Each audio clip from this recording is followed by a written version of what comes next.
Hello friends, मैं जावेद और आप देख रहे हैं ए स्मार्ट फ्यूचर।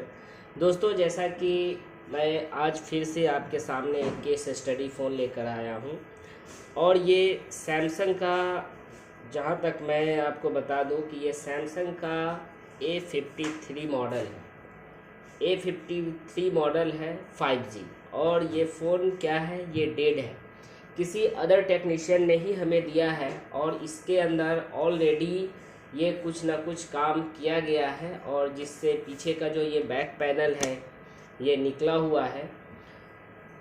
दोस्तों, आज इसमें हम लोग देखेंगे स्टेप बाय स्टेप कि आखिर ये डेड है तो कैसे है, किस तरीके से हम इसको ऑन करने की कोशिश करेंगे।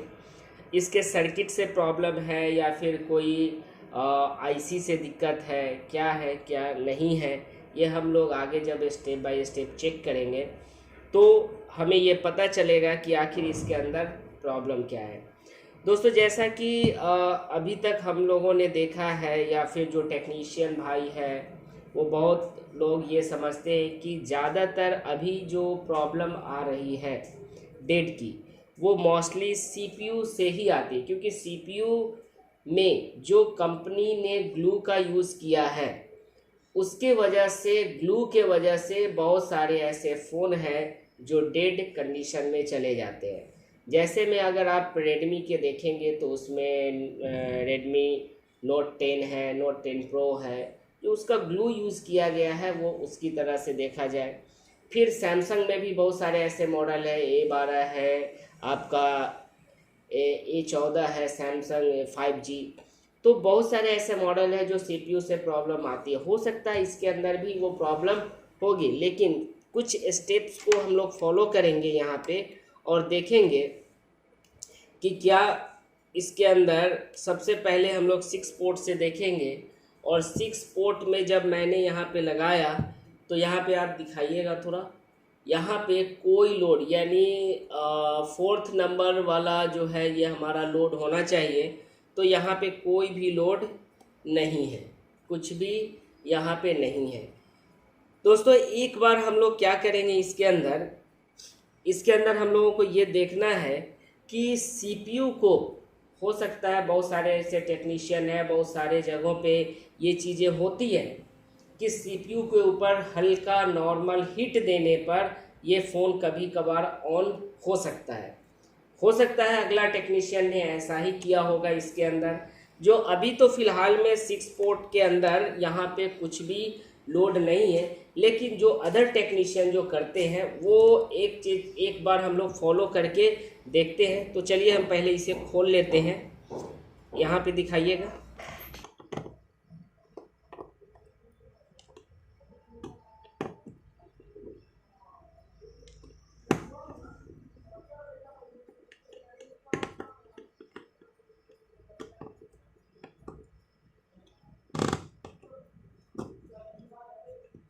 देखिए, स्क्रू भी बहुत सारे अलग अलग स्क्रू यूज़ किया गया है। यहाँ पे स्क्रू इसलिए अलग हो सकता है, टेक्नीशियन ने दूसरा स्क्रू इसके अंदर डाल दिया है, इस वजह से ये अलग अलग स्क्रू यहाँ पे देखने को मिल रहा है।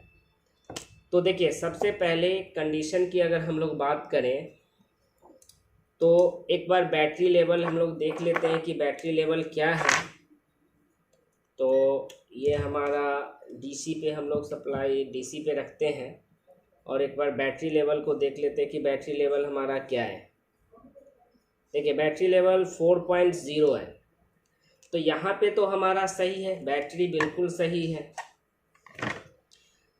अब हमें क्या करना है, सो देखिए, इसे पहले, ये ऑलरेडी किसी टेक्नीशियन ने काम किया है, लेकिन कैसे किया है ये तो देखने के बाद पता चलेगा।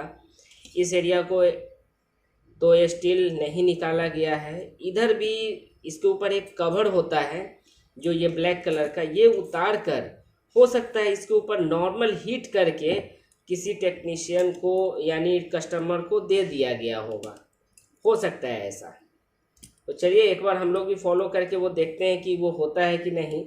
अगर वो होता है तो वो टेम्पररी हमारा सॉल्यूशन होगा। अगर हम लोग यहाँ पे हीट देकर अगर थोड़ा देख लेते हैं तो ये हमारा टेम्पोररी होगा, परमानेंट सॉल्यूशन नहीं है, लेकिन इसमें आपको परमानेंट सॉल्यूशन देना होगा। देखिए थोड़ा सा हम लोग पहले इसे हीट कर लेते हैं। जो जितने भी टेक्नीशियन भाई हैं वो यही करते हैं कि नॉर्मल हीट देने पर ये थोड़ा सा अपना काम करने लगता है, और फिर 1 दिन 2 दिन 1 घंटा 2 घंटा के बाद फिर ये आपके पास वापस चला आएगा, ये सेट आपके पास फिर वापस आएगा। क्यों? क्योंकि ये डेड कंडीशन में फिर से चला जाएगा। तो देखिए थोड़ा सा तो हमने हीट दिया है इसे, और फिर से एक बार हम इसे ऑन करके देखेंगे। देखिए थोड़ा सा ठंडा होने देते हैं इसे। जब ये ठंडा हो जाएगा तो एक बार देखते हैं लगाकर, जो यहाँ पे हमारा 6 पोर्ट में नो लोड हो रहा था वो अब लोड ले रहा है कि नहीं। पहले एक बार हम लोग ट्राई करेंगे इसको।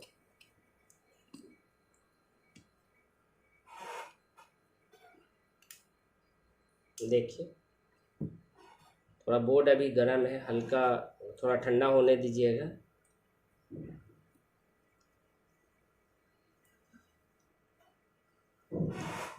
अब हम लोग देखते हैं 6 पोर्ट में, पहले देख लीजिए कि 6 पोर्ट में क्या बता रहा है। यहाँ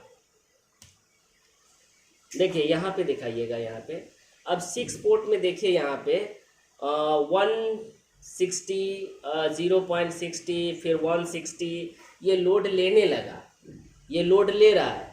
लेकिन यहाँ पे दिखाइए, यहाँ पे दिखाइएगा।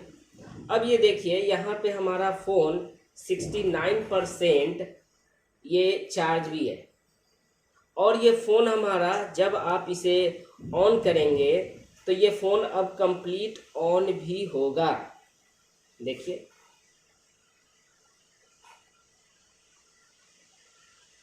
देखिए ये हमारा फ़ोन कंप्लीट ऑन हो रहा है, फ़ोन ऑन हो रहा है। लेकिन ये जो सॉल्यूशन है ये हमारे लिए टेम्पोररी सॉल्यूशन कहलाएगा।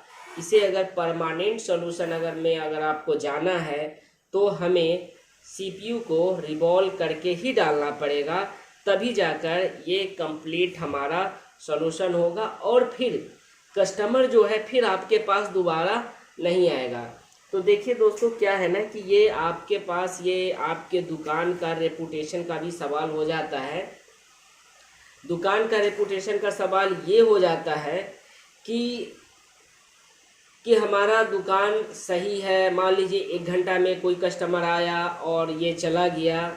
अब देखिए यहाँ पे वाकई में ये हार्ड रीसेट किया गया होगा, हार्ड रीसेट किया गया है, जिस वजह से ये हमारा आगे यहाँ पे एफआरपी में फंसा हुआ है। आप देख सकते हो यहाँ पे एफआरपी में है। लेकिन दोस्तों आज हम लोग इसे परमानेंट सॉल्यूशन देंगे, परमानेंट सॉल्यूशन इस पे करना है, ताकि फ्यूचर में कस्टमर फिर मेरे पास दोबारा ना आए। अगर ये ऐसा आप करके देते हैं तो आपकी दुकान की रेपुटेशन का सवाल हो जाता है, और आपकी दुकान की रेपुटेशन बनी रहेगी, तब आपके पास कस्टमर का तांता लगेगा। लेकिन अगर वही हिट की बात करते हैं, थोड़ा नॉर्मल हिट दे दो, फिर सेट कंप्लीट ऑन हो जाएगा, लेकिन फिर वही 2 घंटा 1 घंटा 1 दिन 2 दिन चलेगा और फिर ये डेड हो जाएगा।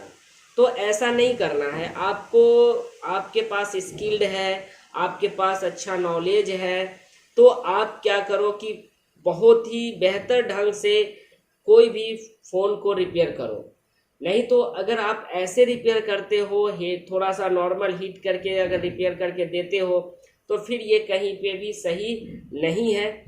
लेकिन अगर आपको कंप्लीट, दोस्तों मैं आपको भी बता दूं कि अगर आपको कंप्लीट सॉल्यूशन चाहिए, आपको ये स्कीमेटिक नॉलेज चाहिए, आपको फॉल्ट फाइंडिंग की ज़रूरत है, हैंड स्किल की ज़रूरत अगर है, तो आप मेरा इंस्टीट्यूट ज्वाइन कर सकते हो, जो मेरे स्क्रीन के नीचे आपको नंबर शो कर रहा है। आप वहां से आप हमसे डायरेक्ट बात कर सकते हो। और आज हम देखते हैं कि आखिर इस फ़ोन में हमें परमानेंट सॉल्यूशन के, ये टेम्प्रोरी हमने आपके सामने जो बताया, मैंने ये आपको बताया हिट मारकर सीपीयू के ऊपर। जब ये फ़ोन डेड था तो उस समय 6 पोर्ट के अंदर कुछ भी लोड नहीं ले रहा था, लेकिन जैसे ही हमने वहाँ पे थोड़ा हीट किया, सीपीयू को मैंने गर्म किया, तो क्या हुआ कि ये आपका ऑन हो गया। तो ये ऐसा नहीं, हमें इसे परमानेंट सॉल्यूशन देना है। तो चलिए हम आपको इसे सीपीयू रिवॉल्व करके तब आपको बताते हैं कि ये हमारा सेट ऑन होता है, क्योंकि ऑन तो हो गया है लेकिन ये टेम्प्रोरी ऑन हुआ है, ये याद रखिएगा, ये टेम्प्रोरी ऑन हुआ है। और इसे आपको कंप्लीट करने के लिए हर हाल में सीपीयू को रिवॉल्व करना पड़ेगा। और ये हमारा 5G फ़ोन है दोस्तों। देखिए क्या करना है कि हमें इसमें सीपीयू को रिवॉल्व करना है। तो इसके लिए मैं क्या करूँगा कि सबसे पहले तो ये देख लीजिए कि फ़ोन अभी भी कंप्लीट ऑन है। ये हमारा फ़ोन ऑन है, लेकिन ये टेम्प्रोरी ऑन है, परमानेंट ऑन नहीं रहेगा। जब चाहिए इसका, जब मन में आएगा तब ये बंद हो जाएगा। तो इसके लिए मैं आपको यहाँ पे बताऊँगा कि इसमें कुछ टेस्ट पॉइंट भी होता है इसका। यहाँ पे अगर आप देखा जाए, यहाँ पे अगर आप देखो, ये जो मोड, ये जो दोनों टेस्ट पॉइंट है, इसको हम लोग EUB पॉइंट बोलते हैं। EUB मतलब होता है जाइनस USB बूट मोड के लिए जो यहाँ पे आपको जो है ये दोनों टेस्ट पॉइंट है दिया जाता है इसके अंदर। 5G के अंदर ये चीज़ है। चलो अब हम लोगों को क्या करना है कि यहाँ पे बोर्ड को निकाल लेना है। निकालने के बाद अब जब इसे निकाल लें तो सबसे पहले क्या करना है कि हमें इसके जो ये कवर है, इस कवर को पहले हम लोग रिमूव कर लेते हैं। और सिर्फ देखिए ये कहीं ना कहीं थोड़ा सा इसके अंदर ग्लू को हटाया गया है और थोड़ा हीट देकर ये काम चलाया गया है। तो हमें क्या करना है कि स्टील को पहले हटा लेना है।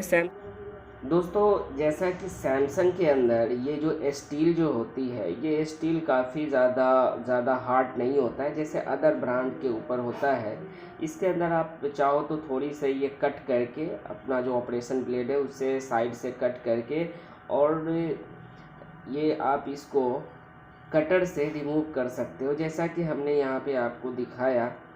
और ये जो है हमने जो ये आपके सामने जो मैं ये रिमूव करके दिखा रहा हूँ, पूरी प्रोसेस इसलिए दिखा रहा हूँ कि जो टेक्नीशियन भाई हैं उनके लिए ये बहुत ही इजी है। लेकिन जो अभी इस फील्ड में आना चाहते हैं, जो नए हैं, जो इनके बारे में उनको कुछ पता नहीं है, तो उनके लिए दोस्तों ये काफ़ी ज़्यादा हेल्पफुल है। और जो टेक्नीशियन भाई है उनको ये फॉल्ट को डायग्नोस करने में ज़्यादा हेल्प होगा। तो दोस्तों जैसा कि हमने ये आपके सामने जो मैंने ये स्टील को रिमूव करके और UFS को मैंने अच्छी तरह से ढक दिया है, क्योंकि मैं नहीं चाहता कि हमें बाद में UFS को भी रिवॉल्व करना पड़े। इसे अच्छी तरह से प्रोटेक्ट कर देना है दोस्तों। और प्रोटेक्ट करने के बाद इसे आपको CPU को रिमूव करना होगा। तो दोस्तों CPU को रिमूव करने के लिए मैंने आपके सामने यहाँ पे इसका फुल प्रोसेस मैंने आपको बताया है। फुल प्रोसेस इसलिए बताया क्योंकि अगर जो टेक्नीशियन भाई है उनके लिए तो ये काफ़ी ज़्यादा इजी होगा, क्योंकि ये रिवॉल्विंग की मसला है। और दोस्तों जब भी आप इसमें जो नए हैं, जो नए फील्ड में आना चाहते हैं, जो बिगनर है या एकदम फ्रेशर है, वो अगर इस फील्ड में आना चाहते हैं तो दोस्तों सबसे पहले अगर इस तरह का सैमसंग के अंदर अगर वाइट पेस्ट यूज़ किया गया तो उसमें कोई भी आप पेस्ट का यूज़ मत करो। सिर्फ और सिर्फ उसके अंदर आप हीट देकर उसे रिमूव करने की कोशिश करो। यहाँ पे क्या है कि अगर आप पेस्ट दोगे, किसी भी प्रकार की अगर पेस्ट देते हो, तो अंदर का बॉल मेल्ट हो जाएगा। ये जो आपका वाइट पेस्ट है वो एक दूसरे से चिपक जाएगा। इसीलिए ये दोस्तों ये आप क्या करो कि इसे जब भी आप रिमूव करो तो ये ध्यान में रखो कि इसके अंदर हमें कोई पेस्ट नहीं देना है। तो ये प्रोसेस को आप अगर आजमाओगे तो काफ़ी हद तक आपको सक्सेस मिलेगी। तो इस तरीके से आप चाहो तो कोई भी MMC को, सॉरी यहाँ पे मैंने CPU को रिमूव करना बताया है हमने आपको, क्योंकि ये आपको CPU को रिमूव करना है। पहले ये अनमाउंट नहीं, बल्कि इसको पहले आप रिमूव करके देखो कैसे ये रिमूव हो रहा है। तो जब आप इसे रिमूव कर लोगे तो ये देखो कि हमने इसे थोड़ा सा टाइम लेता है। अगर आप चाहो तो आप इसे देख सकते हो, ये देखिए थोड़ा सा टाइम लिया है। और उसके बाद ये हमने सीपीयू को बोर्ड से अलग किया।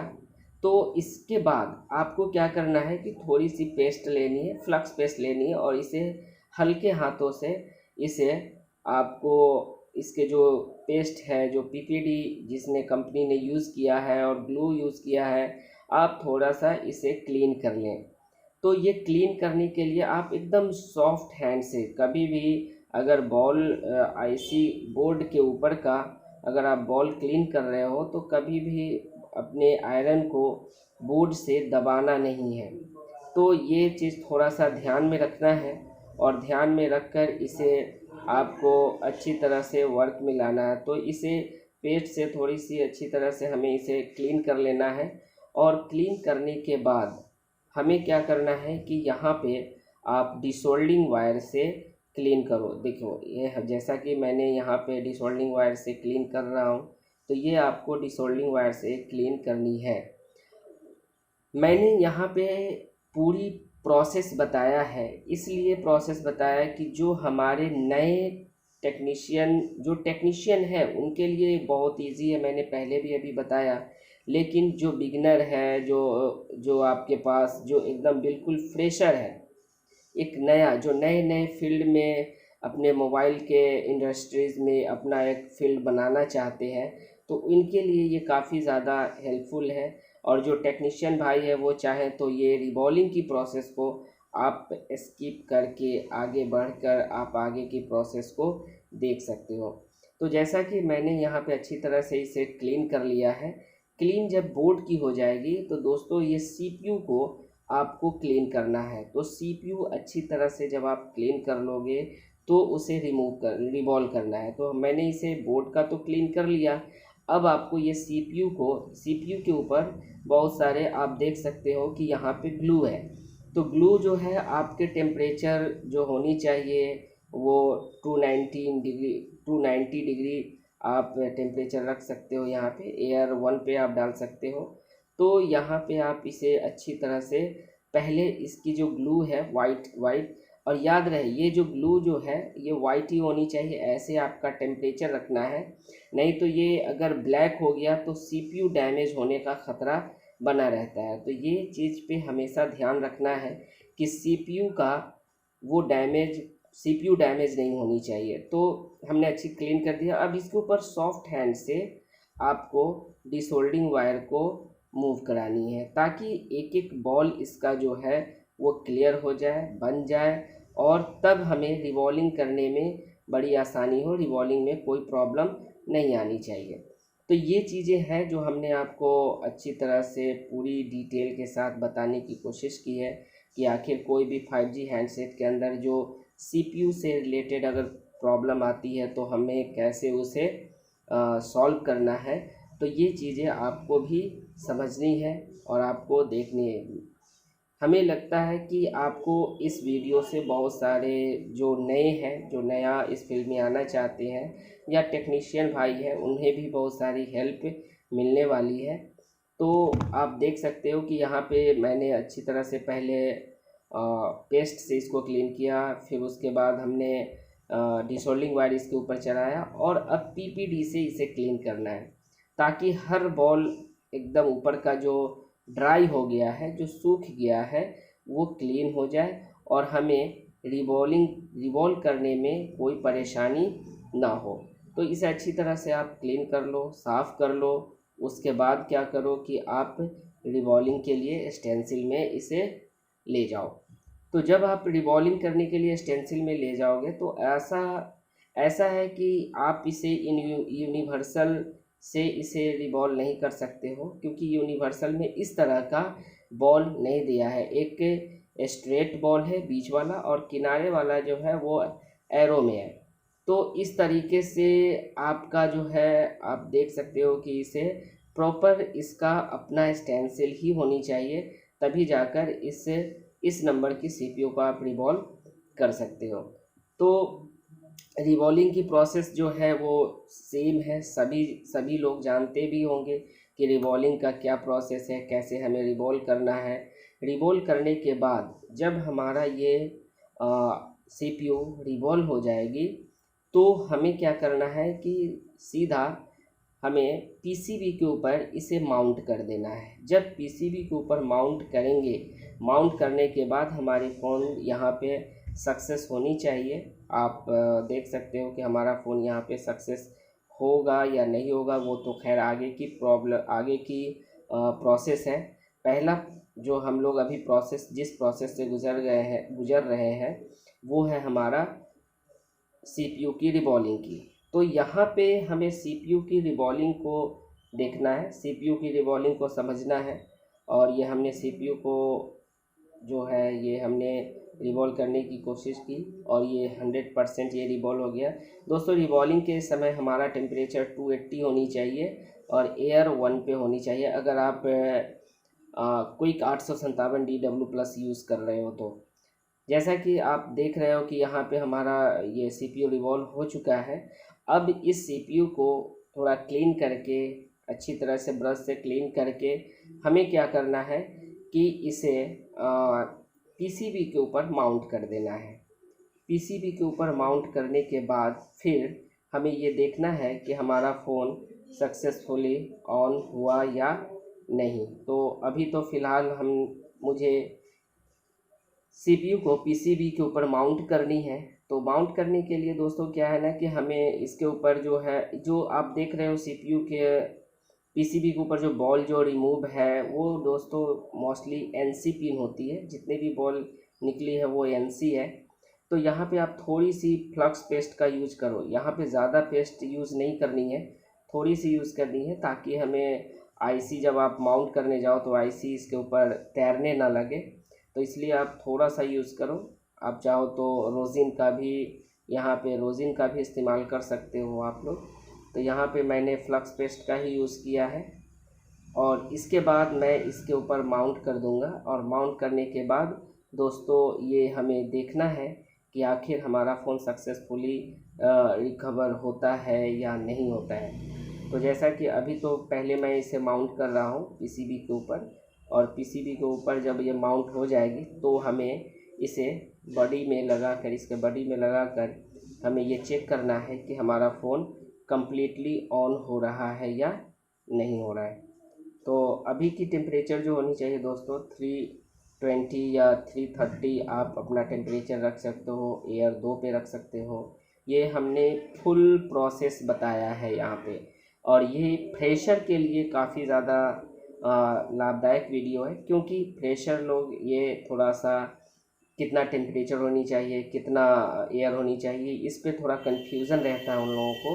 तो यहाँ पे मैंने पूरी तरह से यहाँ पे आपको बताया है। और हीट देकर हल्का जब आप हीट दो CPU के ऊपर, और जब ये हल्का शिक करने लगे, मूवमेंट होने लगे, तो आप इसे छोड़ देना है। और फिर आप इसे ठंडा के लिए छोड़ दीजिए, ठंडा होने के लिए बोर्ड को छोड़ दीजिए। और उसके बाद आपको क्या करना है कि बॉडी में लगाकर सीधा सेट को ऑन करना है। और याद रहे जब भी आप CPU लगाओ तो इसके आसपास का कुछ कंपोनेंट्स जो है वो कंपोनेंट्स पे भी ध्यान दो कि कंपोनेंट्स कहीं निकल तो नहीं गया है, या फिर जब CPU लगाया तो कहीं कोई कंपोनेंट पे या आपका रीडिंग तो नहीं आ रहा है। तो ये देखना है दोस्तों। चलिए आगे हम लोग देखते हैं। अच्छी तरह से तो यहाँ पे माउंट कर दिया गया है, और अब ये डायरेक्ट हमें क्या करना है कि बोर्ड इस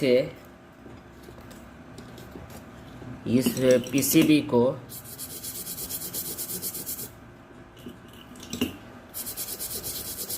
क्लीन थोड़ा कर लेना है। थोड़ा भी बोर्ड ये गर्म होगा, PCB अभी गर्म है। और फिर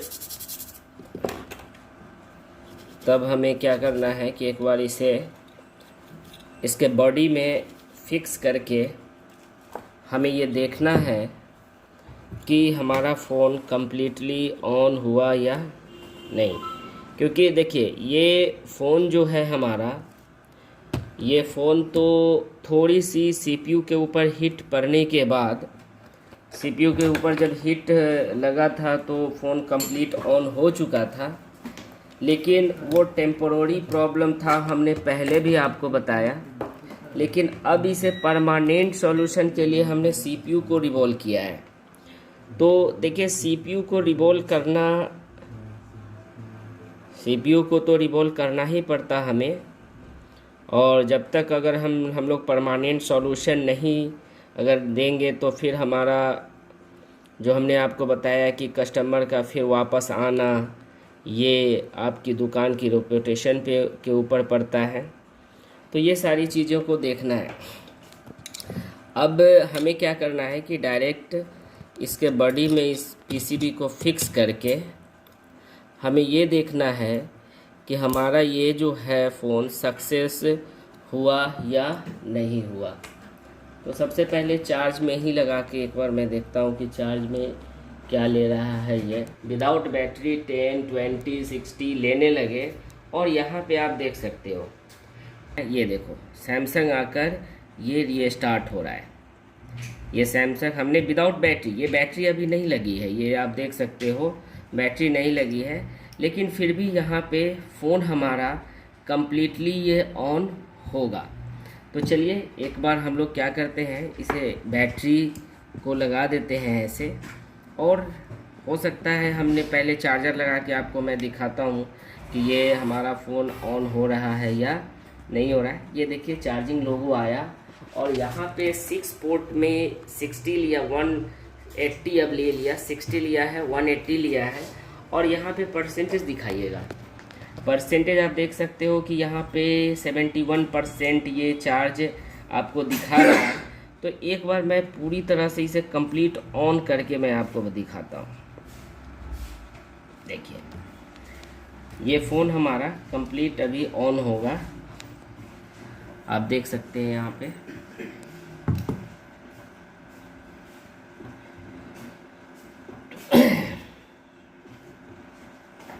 आप देख सकते हो कि यहाँ पे हमारा सैमसंग का ये सेकेंड लोगो है। अब ये कंप्लीट जब फ़ोन ऑन हो जाएगा, तो एक्चुअल में ये पहले भी ऑन हुआ था।